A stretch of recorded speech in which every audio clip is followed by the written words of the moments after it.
সকালে ঘুম থেকে উঠে আমাদের একটাই টেনশন থাকে মাথায় যে কি রান্না করব, কি খাবো, কি করব, এরকম করতে করতেই আধা ঘন্টা পার করে দেই। তারপরেই শুরু করি কাজ, রান্না বান্না সব মিলিয়ে। তো আসসালামু আলাইকুম, কেমন আছেন সবাই? তো আজকে সকাল সকালই ভাবলাম পরোটা বানিয়ে নেই, খাওয়া যাক। তো এখানে পরোটা বানিয়ে নেওয়ার জন্য এখানে আমি নিয়ে নিলাম পানি, তারপরে দিয়ে দিলাম একটু সামান্য পরিমাণ লবণ, তারপরে হাত দিয়ে এরকম মেখে মেখে নিচ্ছি বারবার। যেহেতু কাঁচা আটা দিয়ে রুটি বা পরোটা তৈরি করতে গেলে কিন্তু অনেকটা পরিশ্রম করতে হয় এবং অনেকটা শক্ত।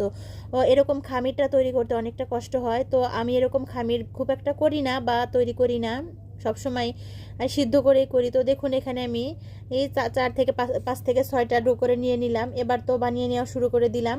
আর এরকম রুটি বানাতে গেলে তো আমার মনে হয় যুদ্ধ শুরু করে দিয়েছি, কারণ এরকম শক্ত আটার রুটি আমার খুব সহজে ভালো হয় না। এমনিতেও রুটি খুব একটা ভালো হয় না, তারপরে তো আবার পরোটা পরোটা মোটামুটি যতটুকুই পারি আলহামদুলিল্লাহ নিজেদের জন্য চলে, যেরকমই হোক নিজেদের খাওয়ার জন্য বানিয়ে নিতে পারি। তো দেখেন একটা আমার বানিয়ে নেওয়া হয়ে গেছে।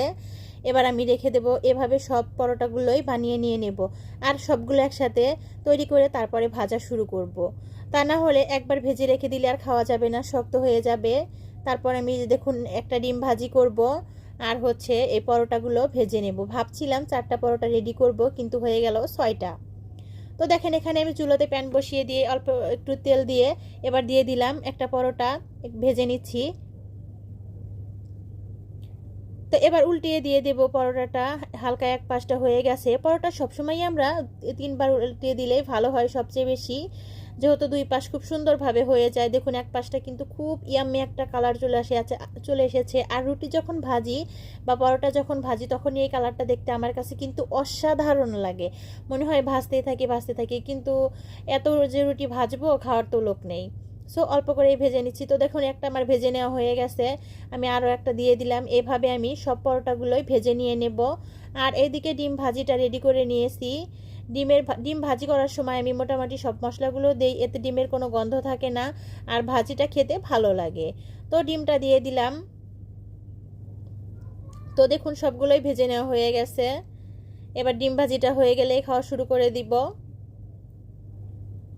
সকালের নাস্তাটা কিন্তু অনেক বেশি খাওয়া হয়ে যায়, যেহেতু এরকমভাবে তৈরি করলে বাসায় সব কিছুই মজা লাগে। তো দেখুন আমি ডিমটা 2 ভাগ করে নিয়ে নিয়েছি, আর রেডিও হয়ে গেছে সব কিছু। তো খাওয়ার জন্য নিয়ে নিয়েছি।